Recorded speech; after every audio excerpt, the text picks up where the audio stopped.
The Muppet Babies live in a nursery, in a house, on a street that is a lot like yours. But they can travel anywhere, anytime, using a special power, the power of the imagination. Can you imagine what it would be like to go with them? Join the Muppet Babies on this adventure and find out.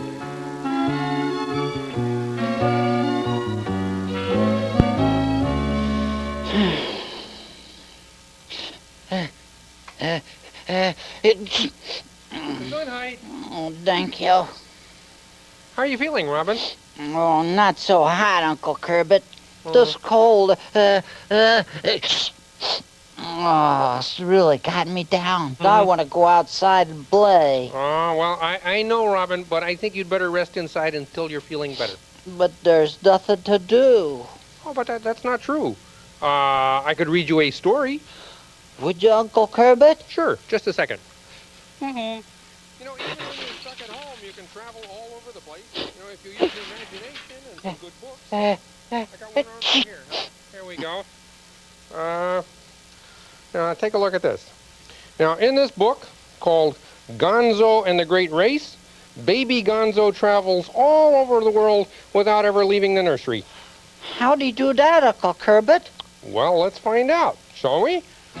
Okay, this book was written by Ellen Weiss, and the pictures were drawn by Manhar Chon. Baby Gonzo and Baby Skeeter had decided to race to the nursery door and back again 3 times. Baby Kermit waved his handkerchief in the air, and the tricycle race began. On your mark, get set, go! Skeeter took off like a flash. She really wanted to win. Gonzo, too, began pedaling as fast as he could, and as he pedaled, he thought, I am fast today. Nothing can stop Gonzo, the great tricycle racer. I can win this race. In fact, I can win any old race in the world. As Gonzo pedaled faster and faster, a funny thing happened. He wasn't in the nursery anymore. He was in a huge stadium filled with cheering crowds. The great around the world and up in the air race was about to begin. The official referee for the great race waved his flag. Okay, he shouted. There are 3 parts to this race. In the first, you're going to pedal around the world in your pedal copters. On your mark, get set, pedal! Off they went. Gonzo was racing against the red-headed rocket, and she was good. But Gonzo wasn't worried about her. Away he flew, faster than a hurricane. They pedaled over great cities. Gonzo had to pedal very, very hard to get over the tall buildings. He almost got stuck on a pointy one. They pedaled over an endless ocean. Gonzo's legs were getting tired. A flying fish bumped him on the nose. This slowed him down. The red-headed rocket was way ahead. She looked like a little speck on the horizon. They crossed a high, snowy mountain range. The great Gonzo shivered as he pedaled faster and faster. He was catching up. Now he had a chance to win. As he thought about winning, Gonzo began to think about prizes, too. I wonder what my prize will be, he said to himself as the wind whistled in his ears. Maybe I'll win a nice green and orange plaid nose warmer. At last, he could see the official referee in the distance. The first part of the race was almost over. Gonzo the Great was neck and neck with the red-headed rocket. He pedaled until his blue face turned pinkish. He could see the referee's flag. Congratulations, Gonzo, yelled the referee. You won the first part of the race. Gonzo was thrilled. Maybe the grand prize at the end will be even bigger than a nose warmer, he thought. Maybe I'll win a year's supply of talcum powder. The next part of the race, announced the referee, is balloons to the moon. Ready, set, go! Gonzo's balloon was not too fast, so he decided he'd better get rid of some weight. He threw out 26 left boots and a bucket full of sparkly rocks. Whoosh! His balloon shot up like an arrow. Go, Gonzo! Gesundheit. Is he gonna win, Uncle Kerbert, is he? Well, I don't know, Robin. Let's see. Once again, Gonzo imagined the grand prize. Maybe it will be something really special, he thought as he zoomed close behind the red-headed rocket. Maybe it will be all the oatmeal and sardines I can eat. Gonzo's balloon hit the moon about 5 seconds after the red-headed rockets. But Gonzo was not discouraged. I'll beat her next time, he said to himself. Just wait.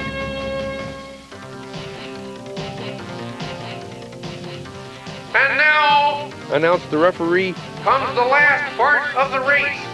Whoever wins this part is the big winner. Is everybody ready? Ready as anything, shouted Gonzo. I am fast today. The red-headed rocket looked just as determined. Okay, Said the referee. you'll be racing rocket-powered pogo sticks to the planet Pluto with stops on Mars, Jupiter, Saturn, Uranus, and Neptune. The racers balanced their pogo sticks at the starting line. Just a second. Said the referee. You both have to wear these funny noses and glasses. Except Gonzo, he only needs glasses. Who made up these stupid rules? Yelled the red-headed rocket. Talk to Gonzo, it's his imagination. The referee replied. Kermit waved his flag, and off they boinged. They bounced from meteor to meteor until they got to Mars, and then, boing, they bounced off to Jupiter. Whoopee, yelled Gonzo, this is fun! Gonzo was going like the wind. I know, boing, I'm going to win the race, he thought. I just, boing, know it. As Gonzo bounced, he thought about his prize. Maybe it's bigger than a nose warmer, or talcum powder, or oatmeal and sardines. Maybe it's a trip to Doorknob World in Beluga, New Mexico. On Neptune, Gonzo stopped for a ketchup and pickle sandwich. The red-headed rocket was still back on Saturn, so Gonzo was feeling pretty good. When he was done, he wiped his mouth, took a great big running start, and suddenly, things around him looked different. Wait a second. He was back in the nursery. And Gonzo wins by a nose, yelled Kermit. Congratulations, Gonzo. Hooray for Gonzo, cheered all the babies. Skeeter shook Gonzo's hand. Good race, she said. Gonzo was still in a daze. I won the race, he asked. You sure did, nodded Kermit. Well then, could I have my prize, please? I can't wait to get to Doorknob World. Huh? Said Kermit. Gonzo, there's no prize for this race. It's just for fun. But wait a second. Where's my nose warmer and my talcum powder? Where's my oatmeal and sardines? Did I do this for nothing? No, Gonzo, said Skeeter. The best prize of all is knowing you did the best you could possibly do. Now, isn't that worth a lot? Gonzo thought about it. Well, I did do my best, he said at last. I had a great time, too. And now that I think about it, it wouldn't be much fun to go to Doorknob World all by myself anyway. Gonzo, said Skeeter, here's something you can have as a prize. It's a bag of jelly beans I've been saving. Wow, my favorite flavor, said Gonzo, picking out a licorice one. Gonzo was very impressed by what a good sport Skeeter was. You know, he said, offering her some jelly beans, you did your best in the race too. You even almost beat me. So I think we should share the prize. And that's just what they did. Boy, that was a deep race, Uncle Kerbert. Gonzo really went to lots of places. Gesundheit. And not only did he have a wonderful time, but he learned something important about winning and sharing, too. Could you read me another book, please? Oh, sure, Robin. Oh, here we go. Here's one that looks interesting. What is it? Well, let's see. It's called Baby Fozzie is Afraid of the Dark. Oh, I used to be afraid of the dark, Uncle Kermit. Remember? Yeah, I remember. I remember, Robin. Anyhow, you were very little then. Oh, yes, I was. Did Fozzie stop being afraid like I did? Well, maybe this book will tell us. Baby Fozzie is Afraid of the Dark was written by Marilyn Kay and has pictures by Tom Brennan. It was the middle of the night in the nursery. The room was dark, and all the Muppet babies were in their cribs fast asleep. All, that is, except one. Baby Fozzie was sitting straight up. His eyes were wide open. His little shoulders were shaking. He felt cold, then hot, then cold again. Poor Baby Fozzie was afraid of the dark. What made it worse was there was no one to talk to. Fozzie felt like he was the only one in the whole wide world who was awake. He wished Baby Kermit would wake up. Kermit was so brave. He wasn't afraid of the dark. "Kermit," Fozzie whispered, "please wake up." But Kermit went right on sleeping. "Kermit," Fozzie begged a little louder, but Kermit just lay there. "Kermit!" Fozzie yelled. Kermit's eyes popped open. "Huh? What?" "Gee, Kermit," Fozzie said, trying to sound surprised. "Did I wake you up?" "Yes, you did," Kermit grumbled, "and I was having a great dream. Why aren't you sleeping?" Fozzie was ashamed to tell Kermit that he was afraid of the dark, so he answered, I was too cold." "Then get under your blanket," Kermit said. Maybe I had too much to eat," Fozzie said. "You always have too much to eat." Maybe I'm just a little bit afraid of the dark." "That's silly," mumbled Kermit sleepily. "Now go to sleep so I can go back to my dream." "What were you dreaming about, Kermit?" asked Fozzie. He didn't want Kermit to fall asleep again. Kermit yawned and closed his eyes. "Oh, I'm in a flying boat. It's about to go sailing through the night." "Through the night? In the dark?" Fozzie exclaimed. "Aren't you scared?" "There's nothing to be scared of," Kermit replied. "It's fun." "What does the boat look like?" asked Fozzie, trying to keep Kermit up longer. "Sort of like this crib, only it's all silver and gold." "Where is the boat going, Kermit?" "It's sailing out the window." "Don't leave me here. Can't I come with you, Kermit?" "Sure, Fozzie. We're on our way." Outside the nursery, the boat sailed slowly down the street and across town.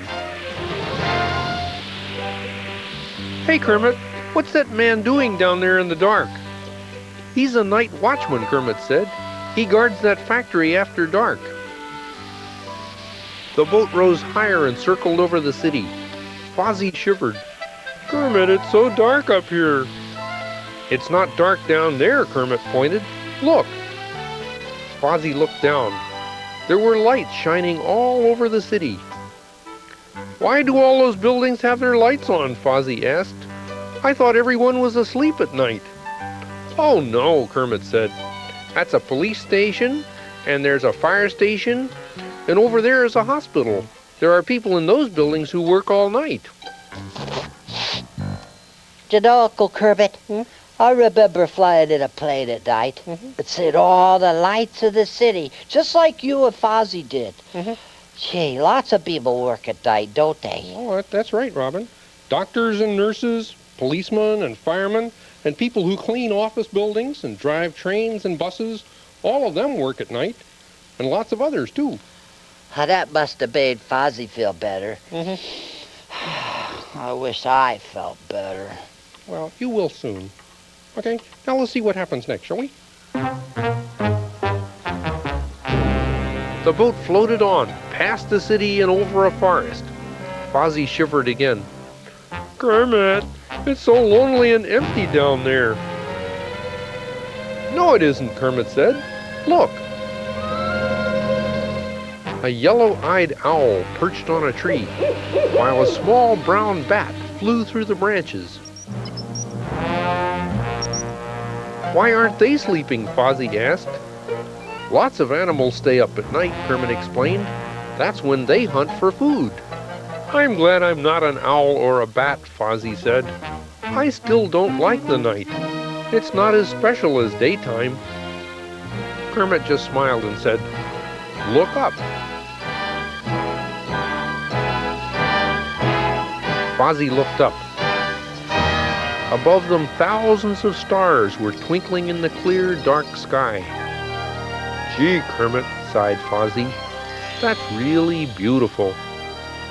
And if there wasn't any darkness, said Kermit, we wouldn't be able to see those stars. But Fozzie was still worried. Where did the sun go when the dark came? And what if the sun never came back? Their boat rose higher and higher. It began moving faster and faster. Soon the earth looked like a large ball beneath them. Hey, Kermit, Fozzie shouted. Look, it's getting lighter over there. We're on the other side of the world now, Kermit said.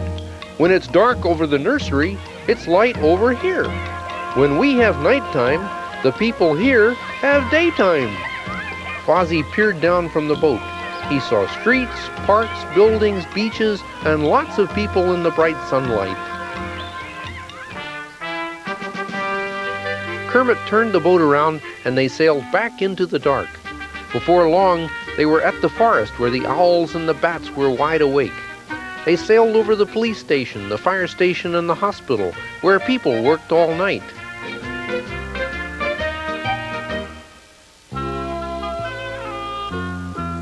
Finally, they floated back through the nursery window.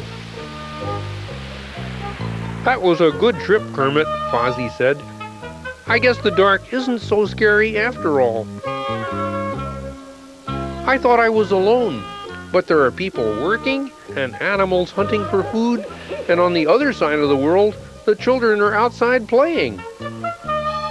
Kermit didn't answer. He was fast asleep, dreaming. And finally, so was baby Fozzie. Oh, I'm glad baby Fozzie wasn't scared anymore, Uncle Kermit. Yep, me too, Robin. And they got to travel all over the world, too. Hey, would you like me to read to you some more? Oh, yes, please.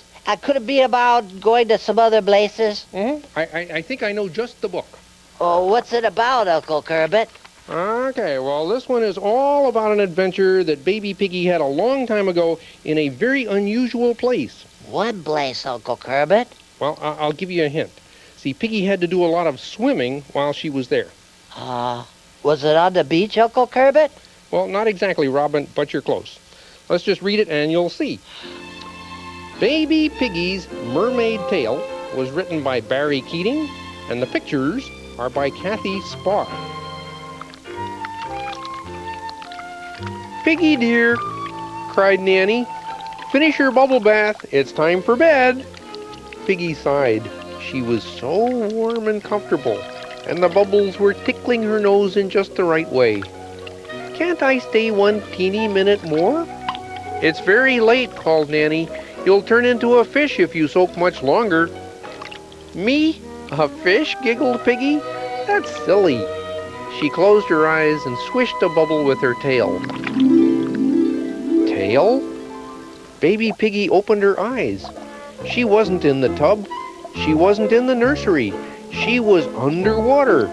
Instead of legs and feet, she had a shiny green tail trimmed with glimmering gold. She swooshed it to the right, and up she swam. She wiggled it to the left, and down she swirled to the very bottom of the ocean. Baby Piggy was thrilled. This morning she couldn't even do the pig paddle. Now she was swimming like a mermaid, she squeaked. I must be a mermaid.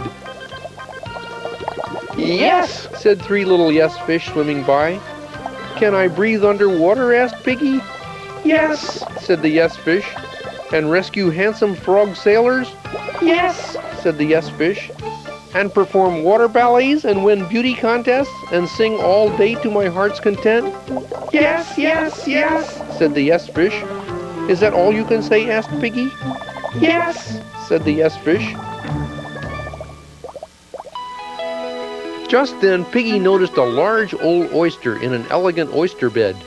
Inside the oyster's shell was a perfect pearl. "I must have that pearl for my very own," said Piggy. "Do you think it would be all right if I borrowed it?"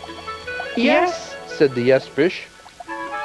Piggy waited until the oyster opened wide to yawn and then reached for the pearl. Slam! The shell shut with a bang. The oyster eyed Piggy sternly. "I am mother of pearl," she said. "What do you want with my daughter?" "Excuse me, please," gulped Piggy, but the yes fish said, "The yes fish? humphed mother of pearl. You mustn't listen to them. They'll say yes whenever you want, but they'll never tell you the truth." "Oh dear," sighed Piggy. "Who will tell me the truth?" "I will. Piped Pearl. Right now, the truth is we should be at the Purple Porpoise picnic. It's starting any minute. Shall we go?" "Yes," said the yes fish. Pearl said goodbye to her mother and led the way. The Purple Porpoise picnic was a festival of fun and food. Mermaid Piggy gobbled up seaweed soup, deep-sea pizza, and peanut butter and jellyfish sandwiches. For dessert, she had 12 coral cupcakes. "I'm full," she sighed, "but that periwinkle pudding looks so delicious. Shouldn't I have a bite?" "No," said Pearl. "You'll get a tummy ache." "Just one teensy taste?" "Yes," said the yes fish. Piggy, who was more interested in the yes than in the truth, ate up all the pudding. Her face turned a shade of deep sea green. "Ooh," she groaned, "I feel terrible." "We'll visit Dr. Octopus," said Pearl. "He'll help you." "Take this pink pill," said the doctor, "and wait right here. I'll be back in 2 shakes of a tentacle." He waddled to the door. "Don't touch anything while I'm gone." Piggy tried to wait patiently, but she couldn't help noticing the very, very large lavender bottle with silver stripes sitting on the doctor's cabinet. The label said, "Do not open." "What a lovely bottle," cooed Piggy, who was feeling better because of the pink pill. "There must be something wonderful inside." "The sign says, 'Do not open,'" warned Pearl. But Piggy didn't seem to hear. "It might be filled with toys for the doctor's favorite patients," she murmured, "or perfume for the most irresistible mermaids, or diamonds, or rubies, or chocolate chip cookies."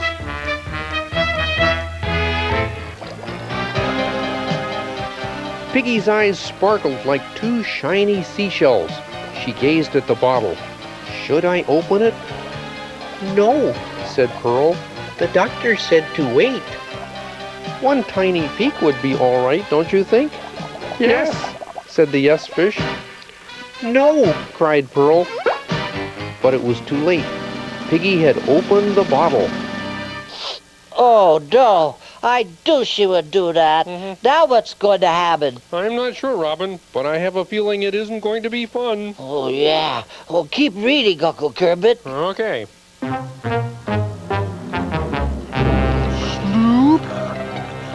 Slunk. 2 absolutely weird creatures slimed out. "It's the sea sippers," Groaned Pearl. "The greediest, most dangerous critters in the ocean," moaned Dr. Octopus, who had just returned.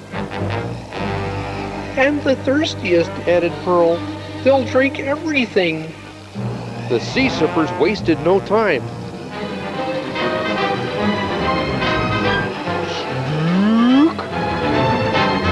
They sipped up sea from the east. They soaked up water from the west. Like undersea vacuum cleaners, they slurped up bubbly foam.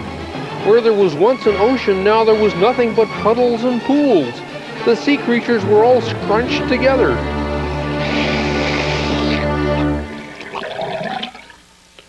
Piggy climbed to the top of a big blue rock. She wanted to be alone. "It's all my fault," she sighed. "Pearl gave me good advice, but I just wouldn't listen." A dainty tear rolled down her cheek and splashed near her tail. Suddenly the blue rock moved, for it wasn't really a rock, it was Blubbery Blue, the whale. What's wrong? He asked. Piggy told him the whole story. Boo-hoo, that's the saddest tale I ever heard, blubbered Blubbery Blue. I can see how sorry you are. I didn't mean to make you cry, said Piggy. Oh, that's all right, sobbed Blubbery Blue. In fact, crying is my absolute most favorite thing to do. Big plump tears dropped from his eyes and formed a new little pool. A family of sardines came to swim. Blubbery Blue kept on crying until the pool of water around him grew bigger and bigger and bigger. Soon the ocean was its old wet self again. Thank you, Blubbery Blue, said Piggy. Then she turned to Pearl. If only I had listened to you. How do you always know the right thing to do? That's easy, Answered Pearl. I listen to the quietest place in my heart. It always tells me the truth. Really? I'll try it, Piggy smiled, and with a swoosh of her tail, she was back in her bubble bath.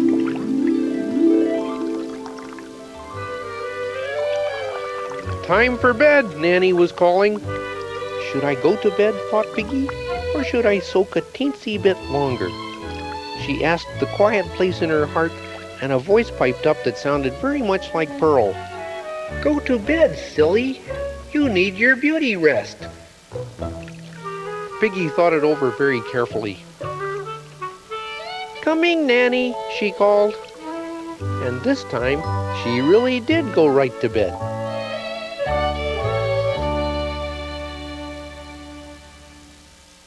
Aw, that was a great book, Uncle Kerbit. I sure would like to beat Mr. Blubbery Blue. Well, Robin, maybe you will someday meet Mr. Blubbery Blue. Just keep on using your imagination. Submarine going down! Aruga! Aruga! Blah, blah, blah, blah, blah, blah, blah.